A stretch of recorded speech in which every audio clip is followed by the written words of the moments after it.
पन्नगे च सुरेन्द्रे च कौशिके पाद संस्पृशि निर्विशेष मनस्काय श्री वीरस्वामिने नमः। भगवती सूत्र में कहा गया है, पुरुषे णम भन्ते कच्छंसि वा दहंसि वा उद्गंसि वा दवियंसि वा वलयंसि वा नूमंसि वा गहणंसि वा गहन विदुगंसि वा पब्बयंसि वा पब्बय विदुगंसि वा बनंसि वा बन विदुगंसि वा मिय वित्ति मिय संकप्ये मिय पणिहाणे मिय वहाये गंता एते मियत्ति कावुम अन्नयरस्य मियस्य वहाये कूडपासम उद्दाति ततोणम बनते से पुरिसे कति किरिए गोयमा सिय तिकिरिए सिय चौकिरिए सिय पंच किरिए। यहाँ भगवती सूत्र के इस प्रकरण में या इस सूत्र में एक हिंसा की बात, हिंसा के संदर्भ में जानकारी दी गई है। एक उदाहरण लिया गया है। एक कोई शिकारी है, मृगाजीवी, मृग के शिकार से अपनी आजीविका यूं चलाने वाला, तो वो अनेक स्थान के नाम दिए गए हैं। कोई नदी तटीय प्रदेश हो या कोई अरण्य हो, ऐसी जगह पर गया है। अब उसका तो वो रोजमर्रे का मनोक्रम है, मृग को मारना, लेना, कूटपास बिछाना, जाल बिछाना। तो वह एक मृगाजीवी शिकारी जंगल में जाता है और जंगल में जाकर किसी मृग के वध के लिए वह कूटपास बांधता है। तो वह कूटपास उसने बांधा है, वो मृगाजीवी शिकारी है, उसको कितनी क्रियाएं लगती हैं। जैन वाङ्मय में एक क्रिया शब्द आता है और यूँ तो अनेक प्रकार हैं क्रियाओं के। 5 प्रकार यहाँ जो प्रसंगोपात्य हैं वे हैं कायिकी क्रिया, आदिकर्णिकी क्रिया, प्रद्वेषिकी क्रिया, पारितापनिकी क्रिया और प्राणातिपात क्रिया। प्रादोषिकी कह दें, प्रादोषिकी क्रिया कह दें, कायिकी, आदिकर्णिकी, प्रादोषिकी, पारितापनिकी और प्राणातिपात क्रिया। यानी ये हम हिंसा के संदर्भ में ये 5 मानो स्टेजेज हैं। इन 5 क्रियाओं में से उसके कितनी क्रियाएं लग सकती हैं। तो उत्तर दिया गया कि हो सकता है 3 ही क्रिया लगे, हो सकता है 4 क्रियाएं लग जाएं, हो सकता है 5 क्रियाएं लग जाएं। अब यह प्रश्न है कि क्यों 3 क्यों, 4 क्यों और 5 क्यों। इसका यह तात्पर्य है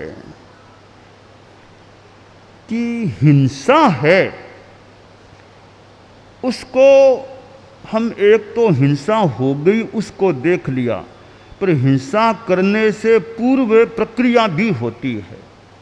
पूर्व प्रक्रिया हिंसा के लिए की जाती है। जैसे हम यूँ सोचें, युद्ध होता है, कितने लोग मारे भी जा सकते हैं, पर युद्ध सम्रांगण में हुआ है वह तो बाद में हुआ। पहले आदमी के दिमाग में युद्ध शुरू हुआ है। दिमाग में युद्ध के भाव नहीं आते तो वह सम्रांगण में जाते ही क्यों, लोग सैनिक लोग जाते ही क्यों। तो पहले तो दिमाग में आया भी युद्ध करना है, उस पर आक्रमण करना है, तो वह युद्ध मारना तो बाद की बात है, पहले युद्ध दिमाग के सम्रांगण में शुरू हुआ है। अब दिमाग में भाव आ गया कि युद्ध करना है, मारना है, हमला करना है, अब तो आदमी अब क्या करेगा, अब शरीर की चेष्टा करेगा, चलेगा, जाए वहां पर। तो मारना कैसे, शस्त्रों से, शस्त्रों की तैयारी करें, वो भी करनी होगी। तो ये पृष्ठभूमि हो गई हिंसा की भी, शरीर तैयार होगा, मन में भाव, शरीर की वो चेष्टा और शस्त्र की तैयारी, यहां तक की तो तैयारी, फिर वो मानो शस्त्र छोड़ेगा मारने के लिए। तो छोड़ेगा तो कोई आदमी मरे नहीं, मात्र वो घायल हो गया, केवल तकलीफ पड़ गई उसको, कोई आदमी फिर मर भी गया। तो एक तो घायल आदि होना, कष्ट मात्र होना, और एक जान से वो मर जाना या उसका वध हो जाना। यूँ ये हिंसा के संदर्भ में बातें होती है। मैंने, हमारे मुनि जी बैठे हैं, मेरा थोड़ा इस प्रकरण पर मनन, थोड़ा सा चिंतन मनन हुआ। ये क्रियाएं, 5 क्रियाएं, क्या बात है ये।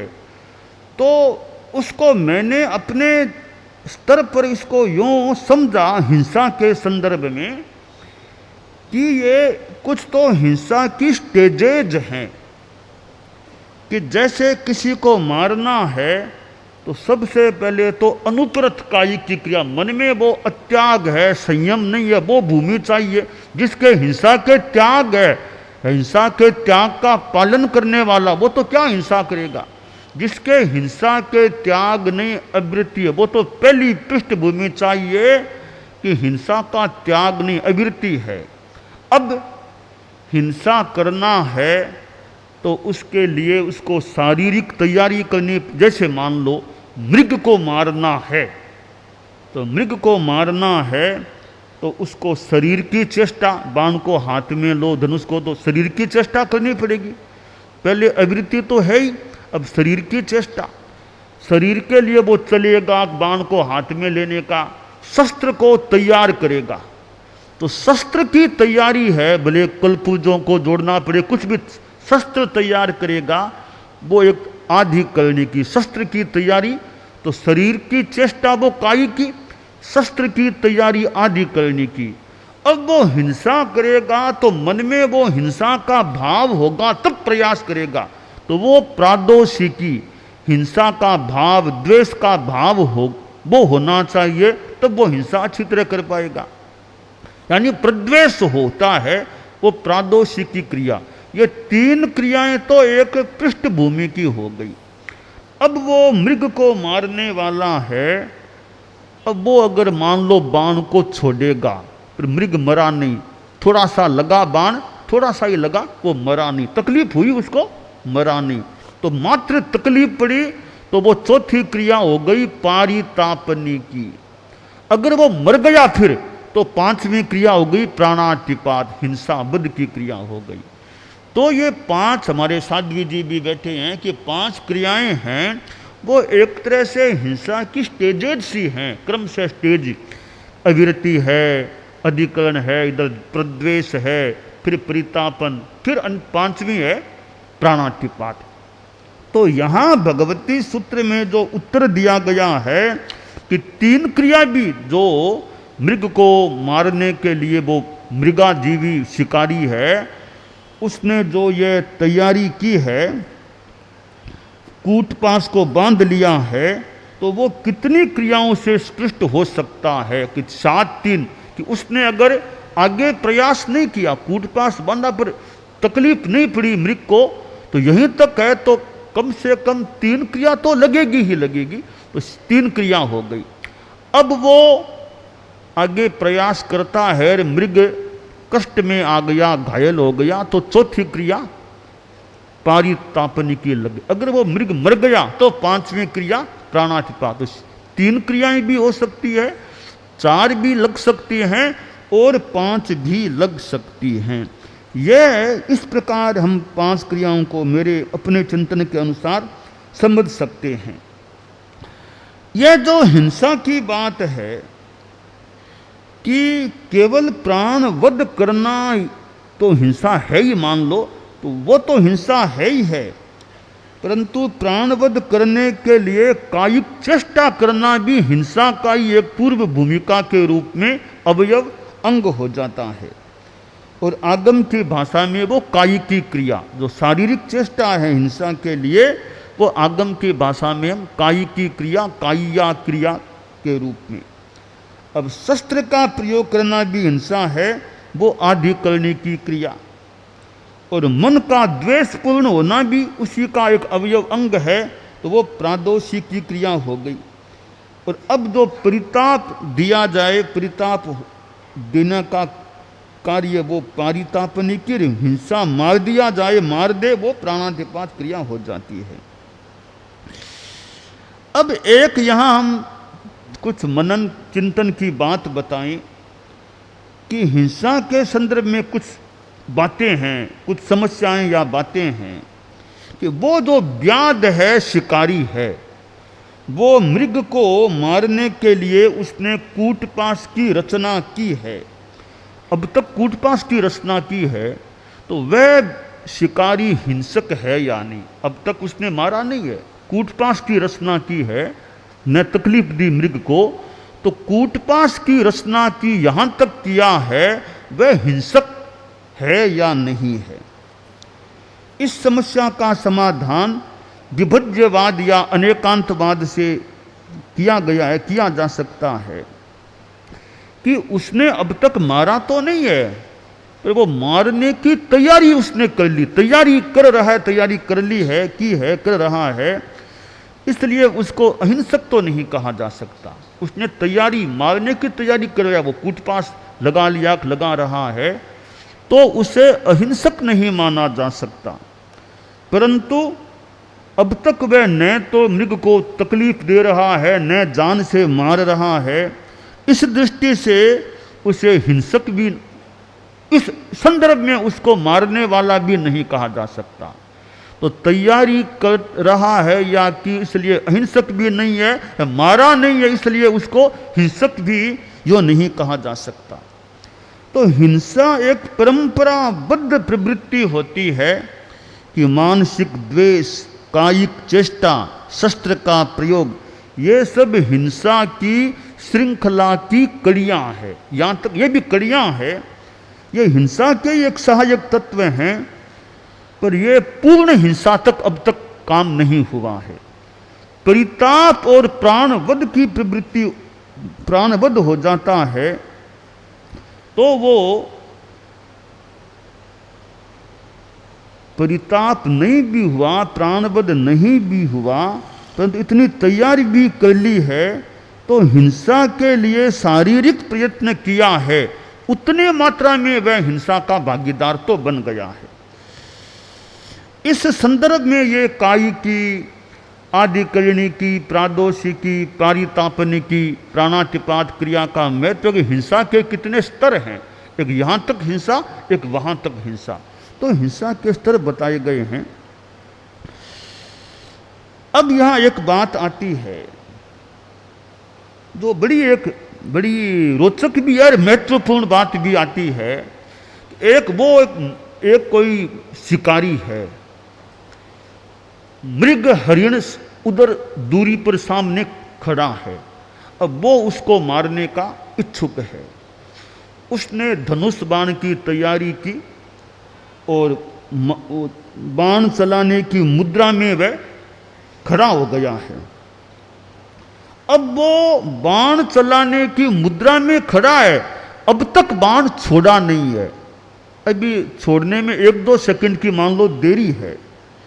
इस स्थिति में वो तो खड़ा है, एक दूसरा आदमी, उस शिकारी का द्वेषी कोई आता है, वो गोली चलाता है शिकारी पर, शिकारी को मारने के लिए गोली चलाई, तो शिकारी तो मरा ही मरा, वो बाण भी छूट गया हाथ से, अपने आप बाण छूटा और वो मृग के लगा, मृग भी मर गया।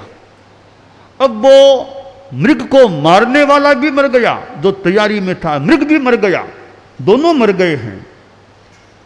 अब यहां एक प्रश्न पैदा होता है कि मृग उस आदमी को मारने वाला तो वो दूसरा आदमी हत्यारा, वो स्पष्ट है, उसने गोली थोड़ी मार दिया, वो तो स्पष्ट हो गया। अब जो हरिण मरा है उसका हिंसक हत्यारा किसको माना जाए? जिसके हाथ में बाण धनुष था वो उसका हिंसक है, या जिसने गोली से आदमी को मारा तब वो बाण छूटा वो हत्यारा दूसरा आदमी वो हिंसक है? अब मृग का हिंसक किसको माना जाए, यह एक प्रश्न पैदा होता है। वो धनुर्धर हिंसक है या गोली चलाने वाला मृग का हिंसक है? इस समस्या पर भी आगम में ध्यान दिया गया है, विचार दिया गया है, सिद्धांत दिया गया है। तो यहाँ शास्त्रकार कहते हैं कि जो धनुर्धर को जिसने मारा दूसरे आदमी ने, उस आदमी के मन में मृग को मारने का कोई संकल्प नहीं था, इरादा नहीं था, न उसने मृग को देखा भी होगा। तो वो दूसरा आदमी है, वो मृग का हिंसक नहीं है। उसका इरादा नहीं था मृग को मारने का, संकल्प नहीं था। वह धनुर्धर है, वो ही उस मृग का हिंसक है, क्योंकि उसी का लक्ष्य था मृग को मारना। वो तो तैयारी में था ही था, बाण छोड़े इतने में बाल बाल कर 1-2 सेकंड पहले उस पर गोली चल गई तो वो मार नहीं सका। उसका तो इरादा मारने का ही था, उसी के हाथ से फिर बाण वो छूटा है। तो उस मृग का हत्यारा और हिंसक कहलाने का अधिकारी वो धनुर्धर शिकारी आदमी ही है, क्योंकि धनुर्धर का संकल्प उस बाण के साथ जुड़ा हुआ है उस मृग को मारने के लिए। तो यह क्रियमान कृत, यानी एक तरह हिंसा का कार्य शुरू कर दिया था, वो हिंसा हो भी गई है। तो वो धनुर्धर है, शिकारी है वो ही, क्योंकि उसने प्रत्यंचा पर बाण को चढ़ा दिया और प्रत्यंचा खींचकर धनुष्य को वर्तुलाकार बना दिया। वह बाण फेंकने की तैयारी में था, इसी स्थिति में वो मार दिया गया था। तो उस मृग का हंता वो शिकारी धनुर्धर कहलाएगा। तो यह एक बैर की भावना उसमें थी या मारने की भावना थी। तो यूं ये भगवती सूत्र में हिंसा के संदर्भ में जो थोड़े सूक्ष्म, जो एक सूक्ष्म बात बताई गई है कि कैसे क्रिया लगती है, और एक और वैसे बात आती है कि मान लीजिए किसी ने बाण छोड़ा, उसके लग भी गया, परंतु वो तत्काल मरा नहीं है। अब यहाँ एक व्यावहारिक बात बताई गई है जो साधु के लिए भी काम संभवतः आ सकती है कि वो बाण छोड़ा और वो प्राणी 6 महीनों के भीतर भीतर अगर मर जाए तब तो 5वीं क्रिया प्राणातिपात का भी व्यवहार में भागीदार वो है। अगर वो प्राणी 6 महीनों के बाद में मरता है तो वो उसके मरने का जिम्मेवार बाण छोड़ने वाला नहीं है, क्योंकि 6 महीनों के भीतर भीतर मरेगा तो व्यवहार में मान लें कि बाण छोड़ने के प्रभाव से वो मरा है। 6 महीने के बाद मृत्यु को प्राप्त होता है तो यह मान लें भी वो बाण के कारण से नहीं मरा और किसी कारण से मरा होगा। तो 6 महीनों के बाद वो मरे तो वो फिर बाण छोड़ने वाला उसकी हिंसा का जिम्मेवार नहीं होता है। तो अब ये हमारे संत भी बैठे हैं, चिंतन भी कर सकते हैं कि साधु के संदर्भ में पुलाक लब्धि जैसी बात है कि वो साधु के पास लब्धि है, हमारे साधु जी भी हैं, लब्धि है, साधु छद्मस्त है, उसने प्रहार किया तो वो तो लब्धि से प्रहार किया भी, सेना को मारना करना, उसने प्रहार किया आदमी पर। अब वो आदमी 6 महीनों के भीतर भीतर मर जाए तो साधु को नई दीक्षा आए, ऐसा वो दोष का भागी। वो 6 महीनों तक न मरे, 6 महीनों के बाद में मरे तो वो साधु नई दीक्षा आए, इतने दोष वाला नहीं है। यह मेरी पुरानी सुनी हुई बात, और कुछ जाने हमारे संत भी दिनेश जी भी बैठे हैं, मुख्य मुनि भी हैं, तो और हमारे कई संत हैं। तो ये थोड़ी हमारे सूक्ष्म बातें हैं या 6 महीनों का एक सिद्धांत चलता है। और एक बात और प्रसंगवश आपको बता दूं, प्रसंगवश है, एकदम तो नहीं है, आत्यंतिक तो सामान्य सी हमारी परंपरा रही है कि कोई साधु संघ से अलग हो जाए, किसी कारण से कोई साधु संघ को छोड़कर अलग हो जाए, वो साधु वेश में ही है, साधुपना पाल भी रहा है, वो संघ उसने छोड़ दिया है। अब वो साधु वापिस संघ में आना चाहता है, अगर उसको 6 महीने के भीतर भीतर वापिस संघ में लिया जाए तो नई दीक्षा बिना दिए ही, यानी बहुत बड़ा दंड दिए बिना नई दीक्षा के बिना लिया जा सकता है। 6 महीने बीतने के बाद में लिया जाए तो फिर नई दीक्षा के द्वारा उसको लिया, यह सामान्य है, उसमें अपवाद परिवर्तन भी हो सकता है, एक सामान्य परंपरा की बात है, सुनी हुई जानी हुई, कि 6 महीने के भीतर भीतर किसी साधु को संग में लो, उसने आचार ठीक, कोई बड़ी गलती नहीं कि ठीक आचार पाला है, तो बिना नई दीक्षा दिए, यानी जिस रोल नंबर में वह था उसी में उसको वापिस रखा जा सकेगा। वो जितना बड़ा था साधुओं में उसी स्थान पर रखा जा सकेगा। अगर 6 महीने के बाद में उसको संग में लिया जाएगा तो सबसे छोटा उसको कर दिया जाए, वो नए सिरे से उसका साधुपना माना जाए। तो यह हमारे 6 महीनों की एक परंपरागत बात भी है और ग्रंथ में भी है, तो यह बात चलती है। हालांकि यह भी कहा है कि वो मर जाए 6 महीनों के बाद मरे, पहले मरे, यह व्यवहार की बात है, निश्चय की बात नहीं। इस प्रकार का सभी चिंतन आया है। तो कुल मिलाकर के यह भगवती सूत्र में एक हिंसा के संदर्भ में थोड़ा गहन एक ज्ञान देने का प्रयास किया गया है कि इरादा क्या, आदमी का इरादा क्या है, उस इरादे के संदर्भ में भी हिंसा को देखना होता है।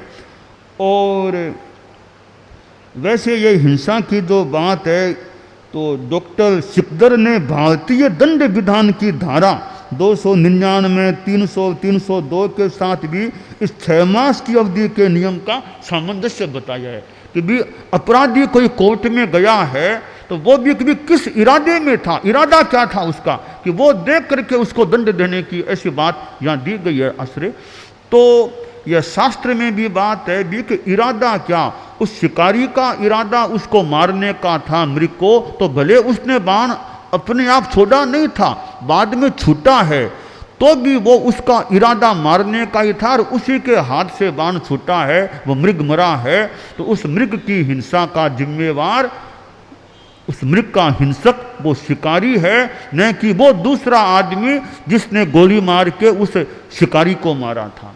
तो ये थोड़ी बहुत कुछ बौद्धिकतापूर्ण और कुछ एक अध्यात्म और हिंसा की एक थोड़ी गहन बातें जो हमें भगवती सूत्र में मिलती हैं। तो हम सारांश है कि हमारे मन में हिंसा का इरादा ही न बने, मारना न मारना अलग बात है, संकल्प भी न हो किसी को मारने का, द्वेष भी न हो, यह अहिंसा की एक अच्छी कोटि की साधना हो सकती है।